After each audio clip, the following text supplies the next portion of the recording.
दोस्तों, आपका हमारे चैनल नेहा की जुबानी पर स्वागत है। ये कहानी एक मामी और भांजे की है। देखो दोस्तों, पता नहीं वक्त कैसा आ जाए और इंसान से क्या गलतियां करवा दे, उनकी मजबूरी के बारे में हम आज आपको विस्तार से बताएंगे। एक रात मामी ने मेरा हाथ पकड़ा और मुझे अपने कमरे में ले गईं और दरवाजा बंद कर दिया। मैंने कहा, मामी, आप ये क्या कर रही हैं? तो मामी ने कहा, आज घर में कोई नहीं है, हम दोनों ही हैं। तुमने कहा था ना कि जब सही समय आएगा तो मैं तुम्हें वो सब सुख दे दूंगी जो तुम चाहते हो। मामी की बात सुनकर मैं बहुत खुश हुआ और तुरंत मामी को गले लगा लिया और फिर मैंने पूरी रात। दोस्तों, मेरा नाम राहुल है। मेरा बचपन मेरे माता पिता के बिना गुजरा। मेरे पालन पोषण की जिम्मेदारी मेरे दादा दादी और मामा मामी ने संभाली। इसी वजह से मैं बचपन से ही मामा के घर पर रहता आया हूँ। अब मैं 20 साल का हूँ। मैं दिखने में स्मार्ट और हैंडसम हूँ। मेरे मामा एक बहुत बड़ी विदेशी कंपनी में कार्यरत हैं।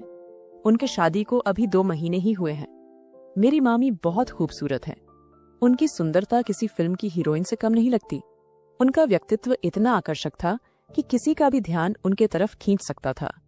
जब वह मुस्कुराती थीं, तो उनकी खूबसूरती कई गुना बढ़ जाती थी।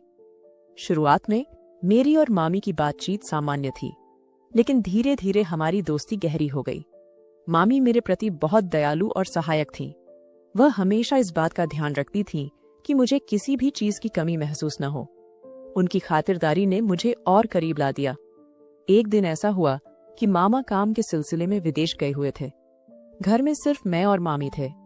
मामी रसोई में खाना बना रही थीं और मैं बाथरूम में था। जब मैं बाथरूम से बाहर आया और रसोई की ओर बढ़ा, तभी मेरी नजर मामी पर पड़ी। मामी नीचे झुकी हुई थीं, शायद किसी बर्तन को उठाने के लिए। उनका पल्लू सरक गया था और उनकी खूबसूरती मेरी आंखों में ठहर सी गई। यह देखकर मैं हैरान रह गया। मेरे कदम लड़खड़ा गए और मैं जाकर हॉल के सोफे पर गिर पड़ा।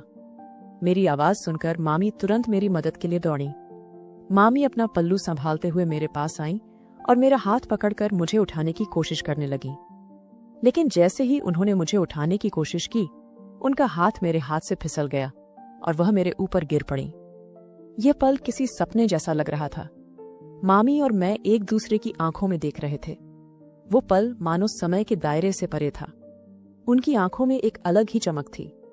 उस पल में मैं कुछ भी बोलने में असमर्थ था। यह 5 मिनट का पल मुझे जिंदगी भर याद रहने वाला था। अचानक हम दोनों ने खुद को संभाला। मामी उठ गईं और रसोई की तरफ चली गईं। मैं भी बिना कुछ कहे अपने कमरे में चला गया। उस पूरे दिन मैं उनके बारे में सोचता रहा। जब मैंने रसोई की तरफ देखा तो मामी ने मेरी तरफ मुस्कुराते हुए देखा। उनकी मुस्कान ने मेरे दिल को छू लिया। उस दिन के बाद से मामी की हर एक बात मेरे दिल में गूंजने लगी। उस दिन जब मैं अपने कमरे में तैयार हो रहा था, दरवाजे पर हल्की दस्तक हुई। मैंने मुड़कर देखा तो मामी खड़ी थीं। उनके हाथ में तेल की एक बोतल थी और उनके चेहरे पर हल्की थकान झलक रही थी। वह कमरे में आईं और कुर्सी पर बैठ गईं। मैंने उनकी ओर देखते हुए पूछा, मामी, क्या आपको कोई चोट लगी है? उन्होंने एक हल्की मुस्कान के साथ जवाब दिया, नहीं, चोट तो नहीं लगी, लेकिन कमर में दर्द हो रहा है। सुबह से काम कर रही हूं, शायद उसी की वजह से। उनकी बात सुनकर मैंने फौरन कहा, मामी, अगर आप चाहें तो मैं आपकी कमर की मालिश कर देता हूं, इससे आपको आराम मिलेगा। वह कुछ पल तक मुझे देखती रही। उनकी आंखों में हल्की झिझक और विश्वास था। आखिरकार उन्होंने कहा, ठीक है। मामी धीरे से कुर्सी पर बैठ गईं और अपनी साड़ी का पल्लू थोड़ा संभाल लिया। मैंने उनके हाथ से तेल की बोतल ली और अपनी हथेलियों पर तेल डालकर धीरे धीरे उनकी कमर पर लगाना शुरू किया। उनके शरीर की हल्की गर्माहट और तेल की महक पूरे कमरे में फैल गई। मालिश करते हुए मैंने महसूस किया कि मामी का शरीर थोड़ा तनाव मुक्त हो रहा था। उनकी सांसें गहरी हो गई थीं और उनके चेहरे पर एक अलग ही सुकून झलक रहा था। जब मैंने उनकी कमर की मालिश करनी शुरू की तो मैंने महसूस किया कि उनकी नजरें मुझ पर थीं। वह बिना पलक झपकाए मुझे देख रही थीं। उनकी आंखों में कुछ ऐसा था जो मुझे समझ नहीं आ रहा था। उनके देखने का तरीका मुझे असहज नहीं कर रहा था, बल्कि मुझे एक अलग सा एहसास दे रहा था।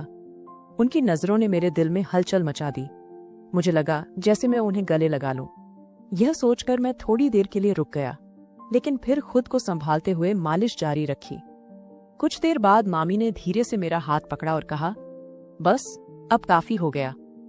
उनकी आवाज में एक कोमलता थी और उनके चेहरे पर हल्की मुस्कान थी। वह उठी, अपनी साड़ी का पल्लू ठीक किया और दरवाजे की ओर बढ़ गईं। जाते जाते उन्होंने मुस्कुराते हुए कहा, जल्दी बाहर आ, मैं तुझे खाने के लिए बुलाती हूँ। उनके जाने के बाद उनकी बातें और उनकी आंखों का वो भाव मेरे दिमाग में गूंजने लगा। मामी के मन में क्या चल रहा था, यह समझ पाना मेरे लिए मुश्किल था। मामा 3-4 महीने से बाहर थे। मामी शायद अकेलेपन का सामना कर रही थी। उनके चेहरे पर हल्की उदासी और उनकी नजरों में एक अजीब सी तड़प दिखी थी।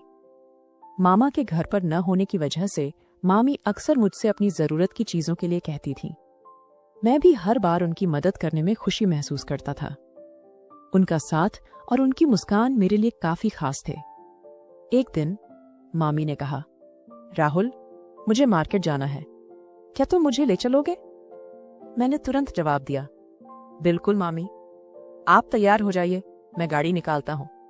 थोड़ी देर में मामी तैयार होकर बाहर आईं। उनकी साड़ी का चुनाव, उनकी खुशबू और उनका आत्मविश्वास सब कुछ उन्हें बेहद खूबसूरत बना रहा था। मैंने उनकी ओर देखते हुए गाड़ी का दरवाजा खोला। मामी ने हल्की मुस्कान के साथ मेरी तरफ देखा और गाड़ी में बैठ गईं।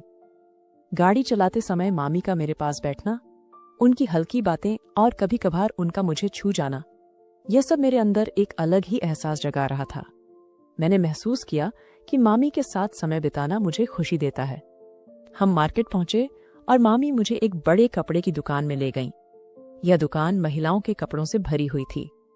मामी ने साड़ियों, सूटों और अन्य कपड़ों की खरीदारी शुरू की। मैं पास खड़ा उन्हें देख रहा था। करीब आधे घंटे बाद मामी ने अपनी खरीदारी पूरी की। मैंने सारा सामान संभाला और गाड़ी तक पहुंचाया। रास्ते में मामी ने मुझे धन्यवाद कहा और मुस्कुराई। उनकी मुस्कान मुझे अंदर तक सुकून दे गई। घर लौटने के बाद मामी ने मुझे चाय के लिए कहा और फिर अपने कमरे में चली गईं। उस दिन का गाड़ी में बिताया हुआ समय और उनकी मुस्कान मेरे दिमाग में बार बार घूम रही थी। कुछ दिनों बाद मामी को मामा का फोन आया। मामा ने कहा कि उन्हें विदेश में और कुछ दिन लगेंगे। यह सुनकर मामी का चेहरा उतर गया। उनकी आवाज में हल्की उदासी साफ झलक रही थी। मामी ने फोन काट दिया और चुपचाप बैठ गईं। मैंने उनकी ओर देखा। उनकी आंखों में एक खालीपन था, जैसे वह किसी चीज की कमी महसूस कर रही थी। मुझे समझ में आया कि मामी को मामा की अनुपस्थिति परेशान कर रही थी। उस पल मैंने महसूस किया कि मामी को किसी के साथ की जरूरत थी। मामा के लंबे समय तक घर से दूर रहने के कारण वह अकेलापन महसूस कर रही थी। उनके इस अकेलेपन को मैं समझ रहा था, लेकिन मेरे मन में सवाल यह था कि क्या मैं मामी की इच्छाओं को पूरा कर सकता हूँ? मैं भी एक जवान था और मामी का साथ मुझे आकर्षित कर रहा था, लेकिन उनके प्रति अपने मन की बातें कहने का साहस मुझ में नहीं था। मामी से कुछ कहने में डर था कि कहीं हमारे रिश्ते की मर्यादा पर कोई सवाल न खड़ा हो जाए। उस दिन के बाद से मामी के साथ बिताए हुए पल और उनके चेहरे पर छाई उदासी मेरे दिल में गहरी छाप छोड़ गई। रात के 10 बज रहे थे। दादा दादी, मामी और मैं भोजन करने के लिए डाइनिंग टेबल पर बैठे थे। खाने के बाद दादा दादी अपने कमरे में सोने चले गए। अब डाइनिंग टेबल पर सिर्फ मैं और मामी ही रह गए थे। कमरे में अजीब सी खामोशी थी।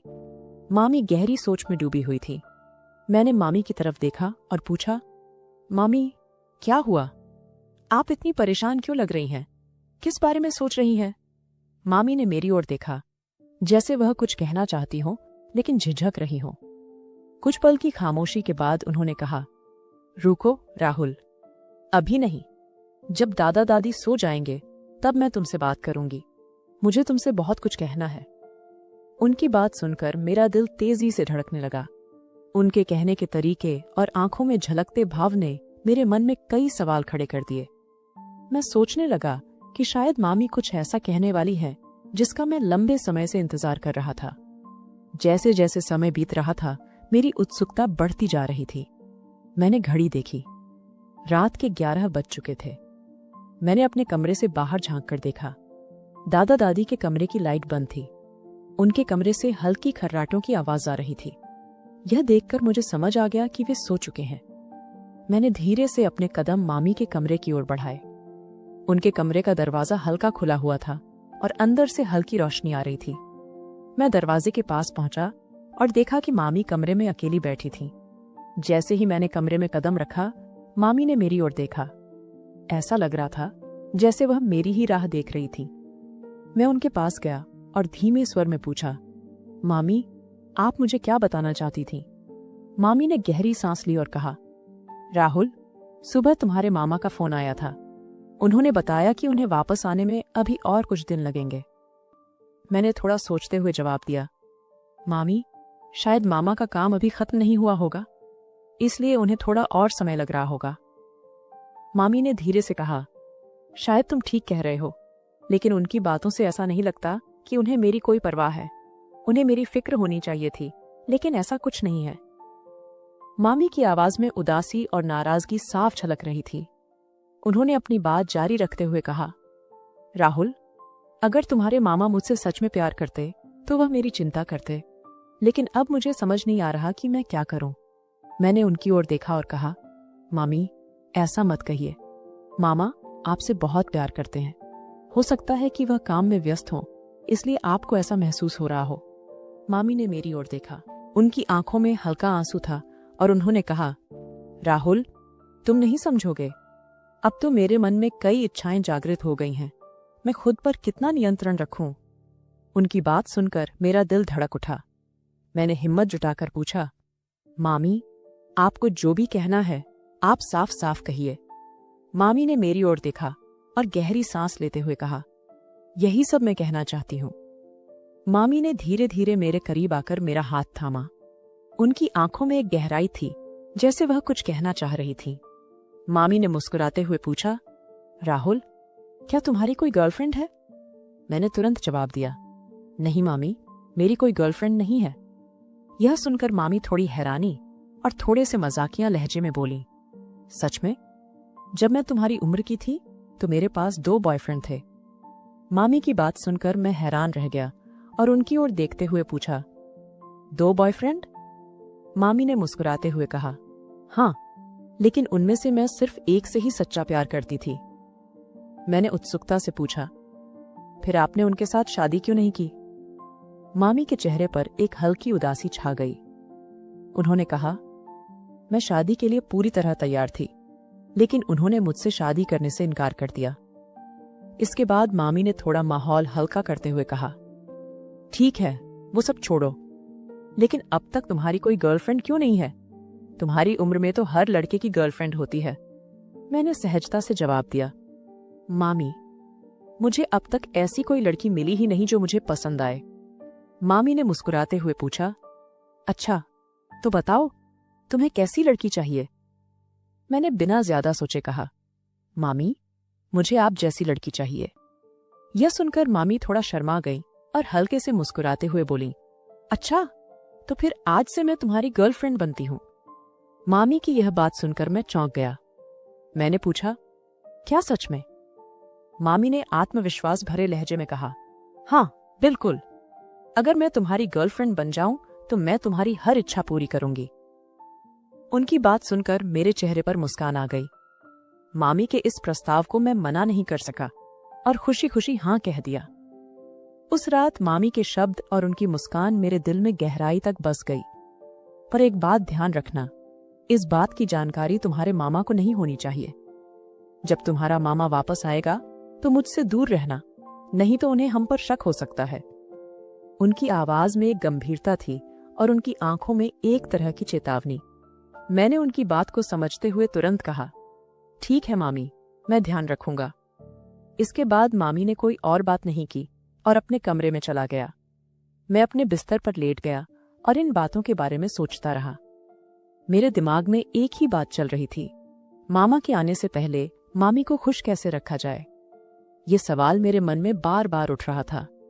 सोचते सोचते कब नींद आ गई इसका पता ही नहीं चला। सुबह जब मेरी आंख खुली तो मैंने देखा कि दादा दादी कहीं जाने की तैयारी कर रहे थे। दादाजी ने अपने छोटे से बैग में कुछ सामान रखा। मैं जल्दी से उनके पास गया और पूछा, दादी, आप दोनों कहाँ जा रहे हैं? दादी ने मुस्कुराते हुए कहा, बेटा, हमें गांव में तेरी मौसी के घर जाना है, वहां कुछ जरूरी काम है। हम 5-6 दिन तक घर नहीं लौटेंगे। मैंने कहा, ठीक है दादी, आप लोग आराम से जाइए। इसके बाद दादा दादी घर से निकल गए। अब घर में सिर्फ मैं और मामी ही रह गए थे। सुबह के वक्त मामी ने मुझे नाश्ता बना कर दिया। मैं हॉल में बैठकर टीवी देखने लगा। मेरी नजरें बार बार रसोई की ओर जा रही थीं, जहां मामी रात के खाने की तैयारी कर रही थीं। मामी ने हल्के गुलाबी रंग का नाइट गाउन पहन रखा था और उसमें वो बहुत खूबसूरत लग रही थी। उनकी हरकतों में एक अलग ही शालीनता और गरिमा थी, लेकिन मेरे मन में उनकी खूबसूरती को लेकर कुछ और ही विचार आ रहे थे। उनके खुले बाल और उनकी सादगी मुझे बार बार उनकी तरफ देखने पर मजबूर कर रहे थे। उस पल घर में सिर्फ हम दोनों थे और इस खामोशी में उनकी मौजूदगी मेरे दिल और दिमाग दोनों को बेचैन कर रही थी। मैंने मन ही मन सोचा कि मामी से कुछ बातें करूं ताकि माहौल थोड़ा सामान्य हो जाए, लेकिन मेरी हिम्मत नहीं हो रही थी। थोड़ी देर बाद मैं उठकर रसोई में गया और मामी को जोर से गले लगाया। मामी ने भी मुझे प्यार से गले लगा लिया। फिर मैंने मामी को अपने कमरे में ले जाकर उनके साथ समय बिताना शुरू किया। सुबह उठते ही मामी ने कहा, राहुल, तुमने मुझे जितना आनंद दिया उतना तुम्हारे मामा कभी नहीं दे पाए। जब तक दादा दादी वापस नहीं आते, हम रोज रात को अपनी इच्छाएं पूरी करेंगे।